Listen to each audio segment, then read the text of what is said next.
আজকে আমরা গুণগত রসায়নের খুবই গুরুত্বপূর্ণ একটা টপিক শেষ করব এবং আপনারা মোটামুটি শিওর থাকেন যে এখান থেকে একটা ম্যাথ আপনাদের ইনশাল্লাহ থাকবে, কারণ খুব কম বছরই আছে যেই বছরে বর্ণালী থেকে কোনো ম্যাথ বোর্ড পরীক্ষায় আসে নাই। দেখা যায় উচ্চতর দক্ষতায় এখান থেকে একটা ম্যাথ থাকার সম্ভাবনা অনেক বেশি, মাঝে মধ্যে আপনার প্রয়োগেও ম্যাথটা আসে এবং ম্যাথটা খুবই ইজি। তো যাই হোক, তো আমরা বর্ণালীর ম্যাথে যাওয়ার আগে বর্ণালীর বেসিক জিনিসগুলো একটু ক্লিয়ার করে নিই। দেখেন, আমরা লাস্ট ক্লাসে যখন পরমাণুর মডেল পড়াইছিলাম, আমরা বোরের পরমাণু মডেলের যে 3 নম্বর মতবাদটা ছিল শক্তির শোষণ বা বিকিরণ মতবাদ, সেই মতবাদ আমরা বলছিলাম যে একটা ইলেকট্রন নিম্ন শক্তির কক্ষপথ হতে উচ্চ শক্তির কক্ষপথে যেতে পারে কিভাবে? শক্তি শোষণ করার মাধ্যমে। একইভাবে একটা ইলেকট্রন উচ্চ শক্তির কক্ষপথ হতে নিম্ন শক্তির কক্ষপথে আসতে পারে কিভাবে? শক্তি বিকিরণ করার মাধ্যমে। অর্থাৎ একটা ইলেকট্রন নিম্ন শক্তির কক্ষপথ হতে উচ্চ শক্তির কক্ষপথে যখন যায় তখন সে শক্তি কি করে? শোষণ করে। এবং একটা ইলেকট্রন উচ্চ শক্তির কক্ষপথ হতে নিম্ন শক্তির কক্ষপথে যখন আসে সে কি করে? শক্তি কি করে? বিকিরণ করে। এই যে ইলেকট্রন শক্তি শোষণ করে নিম্ন শক্তির কক্ষপথ থেকে উচ্চ শক্তির কক্ষপথে যাচ্ছে, এই যে শক্তি শোষণ করতেছে, এ সময় যে বর্ণালীগুলা সৃষ্টি হয় তাদেরকে আমরা বলি কি? শোষণ বর্ণালী। আর ইলেকট্রন উচ্চ শক্তির কক্ষপথ হতে শক্তি বিকিরণ করার মাধ্যমে নিম্ন শক্তির কক্ষপথে যখন যায়, এই যে শক্তি বিকিরণ করতেছে, এই বিকিরণ করার সময় যে বর্ণালীগুলো সৃষ্টি হয় তাদেরকে আমরা বলি কি? বিকিরণ বর্ণালী। তাহলে বর্ণালীকে আমরা প্রধানত দুইটা ক্যাটাগরিতে ভাগ করতে পারি, শোষণ বর্ণালী, বিকিরণ বর্ণালী। তাহলে শোষণ বর্ণালী কখন সৃষ্টি হয়? যখন একটা ইলেকট্রন নিম্ন শক্তির কক্ষপথ হতে উচ্চ শক্তির কক্ষপথে যায়। আর বিকিরণ বর্ণালী কখন সৃষ্টি হয়? যখন একটা ইলেকট্রন উচ্চ শক্তির কক্ষপথ হতে নিম্ন শক্তির কক্ষপথে আসে।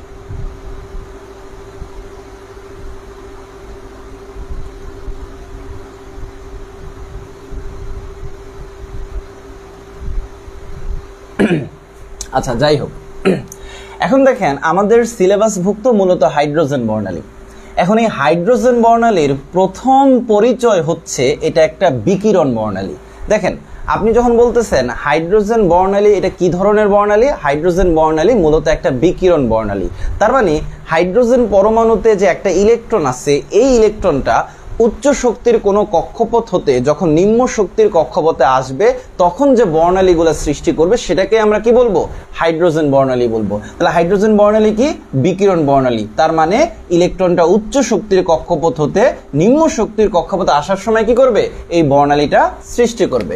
এখন এই হাইড্রোজেন বর্ণালীকে আমরা 5টা সিরিজে ভাগ করি। হাইড্রোজেন বর্ণালীকে আমরা কয়টা সিরিজে ভাগ করি? 5টা সিরিজে ভাগ করি। এবং আপনাকে এই 5টা সিরিজের নাম শুধু মনে রাখলেই হবে না, আপনি চেষ্টা করবেন এই 5টা সিরিজের নাম যেন একটু সিরিয়ালি মনে থাকে, আপনি যেন একটু সিরিয়ালি মুখস্থ করতে পারেন। তো আমরা এখানে প্রত্যেকটা সিরিজের প্রথম শব্দগুলা অক্ষরগুলা নিয়ে একটা জিনিস বলতে পারি, সেটা হচ্ছে লাই বা পে ব্রাফ। লাই বা পে ব্রাফ, লাই বা পে ব্রাফ। আপনি কয়েকবার পড়েন এই জিনিসটা আপনার মুখস্থ হয়ে যাবে। তাহলে লাই মানে হচ্ছে লাইম্যান সিরিজ, বাদিয়া, Balmer series, Paschen series, Brackett series, Pfund series. এখন দেখেন, একটা ইলেকট্রন যদি প্রথম কক্ষপথে ফিরে আসে, ওপরের যে কোনো কক্ষপথ থেকে যদি প্রথম কক্ষপথে ফিরে আসে, তাহলে ইলেকট্রনটা প্রথম কক্ষপথে ফিরে আসতেছে কই থেকে আসতে পারে বলেন তো? 2 থেকে আসতে পারে, 3 থেকে আসতে পারে, 4 থেকে আসতে পারে, 5 থেকে আসতে পারে, 6 থেকে আসতে পারে। অর্থাৎ কই থেকে আসতেছে সেখানে আপনি ফোকাস না করে কোথায় আসতেছে সেখানে একটু ফোকাস করেন। কোথায় আসতেছে? প্রথম কক্ষপথে। একটা ইলেকট্রন যদি প্রথম কক্ষপথে ফিরে আসে তখন যে সিরিজটা উৎপন্ন হয় সেটা হচ্ছে লাইম্যান সিরিজ।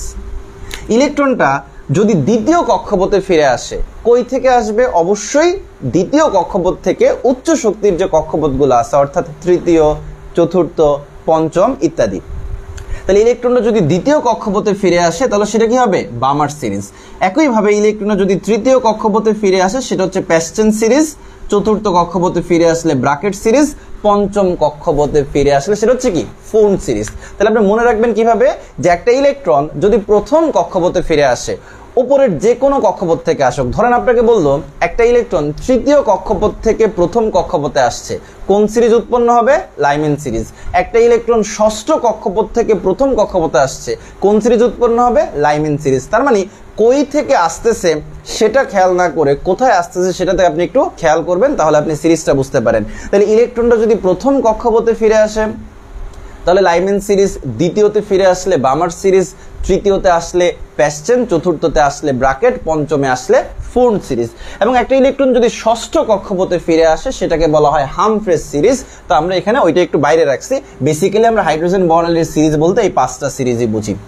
এখন দেখেন এই যে N1 এবং N2 এই দুইটা টার্ম খুবই গুরুত্বপূর্ণ। আমরা সামনে গিয়ে যখন রিডবার্গের সমীকরণ দেখব ওখানে ম্যাথ করার জন্য উদ্দীপকে মূলত N1 N2 এই দুইটা মানই আপনাকে ক্লিয়ার করে বলে দিবে। আপনাকে উদ্দীপক থেকে N1 N2 এর মান নিয়ে মূলত ম্যাথটা করতে হবে। N1 কি? নিম্ন শক্তির কক্ষপথ। N2 কি? উচ্চ শক্তির কক্ষপথ। ধরেন আপনাকে বললো একটা ইলেকট্রন চতুর্থ কক্ষপথ থেকে দ্বিতীয় কক্ষপথে আসছে, একটা ইলেকট্রন চতুর্থ কক্ষপথ থেকে দ্বিতীয় কক্ষপথে আসছে, তাহলে বলেন তো এখানে নিম্ন শক্তির কক্ষপথ কোনটা? দ্বিতীয় কক্ষপথ, তার মানে N1 হচ্ছে 2। আর এখানে উচ্চ শক্তির কক্ষপথ কোনটা? চতুর্থ কক্ষপথ, N1 হচ্ছে কি? 4। তার মানে যেই দুইটা কক্ষপথের মধ্যে ইলেকট্রনের ধাপান্তরটা ঘটতেছে, ওই দুইটা কক্ষপথের মধ্যে নিম্ন শক্তির কক্ষপথটা হচ্ছে N1 আর উচ্চ শক্তির কক্ষপথটা হচ্ছে কি? N2। নিম্ন শক্তির কক্ষপথটা হচ্ছে N1 আর উচ্চ শক্তির কক্ষপথটা হচ্ছে কি? N2। তাহলে একটা জিনিস খেয়াল করে দেখেন তো, এই যে লাইম্যান সিরিজ, এই লাইম্যান সিরিজের জন্য N1টা মানে নিম্ন শক্তির কক্ষপথটা অলওয়েজ 1 হবে।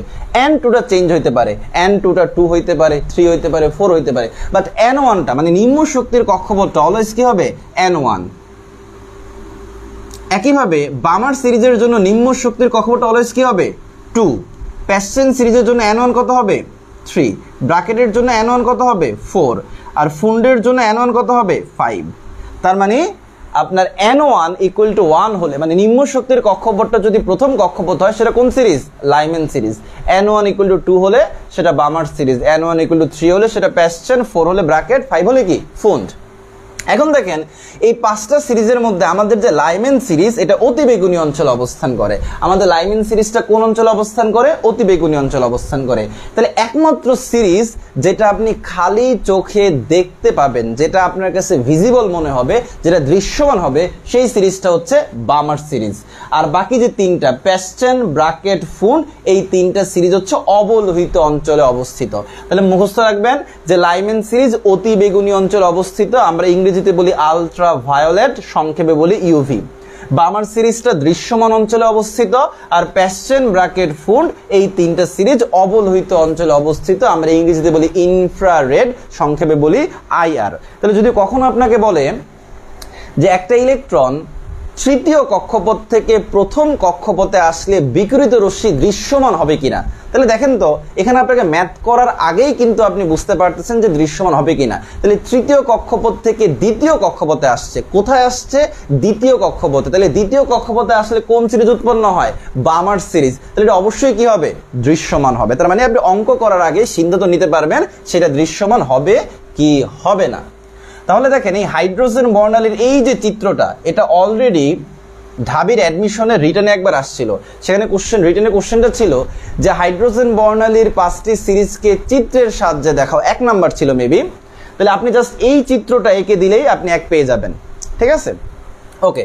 তাহলে আসেন আমরা একটু ম্যাথে যাই। আর আরেকটা কথা বলে দেই, আপনাদের এই সিরিজগুলোর সংজ্ঞা আমাদের যে জ্ঞানমূলকের শীট গ্রুপে দেওয়া আছে সেখানে আপনি পেয়ে যাবেন। আর মজার বিষয় হচ্ছে এখানে 5টা সিরিজ থাকলেও আপনি খালি একটা সিরিজের সংজ্ঞা যদি মুখস্থ করেন, বাকি 4টার সংজ্ঞা আপনাকে আর মুখস্থ করতে হবে না। ফর এক্সাম্পল, যদি আপনাকে জ্ঞানমূলকে বলে যে লাইম্যান সিরিজ কি বা লাইম্যান সিরিজ কাকে বলে, তাহলে সংজ্ঞাটা কি হবে দেখেন। উচ্চ শক্তির যে কোনো কক্ষপথ হতে একটি ইলেকট্রন উচ্চ শক্তির যে কোনো কক্ষপথ হতে প্রথম কক্ষপথে ফিরে আসার সময় শক্তি বিকিরণের মাধ্যমে হাইড্রোজেন বর্ণালীর যে সিরিজ উৎপন্ন করে তাকে লাইম্যান সিরিজ বলে। এখানে এই যে প্রথম কক্ষপথ, এই শব্দটার জায়গায় যদি আমরা দ্বিতীয় কক্ষপথ বলি তাহলে এটা বামার সিরিজের সংজ্ঞা হবে। তৃতীয় কক্ষপথ বললে সেটা প্যাশ্চেন সিরিজের সংজ্ঞা হবে, চতুর্থ কক্ষপথ বললে সেটা ব্রাকেট সিরিজের সংজ্ঞা হবে, পঞ্চম কক্ষপথ বললে সেটা কি হবে, ফোন সিরিজের সংজ্ঞা হবে।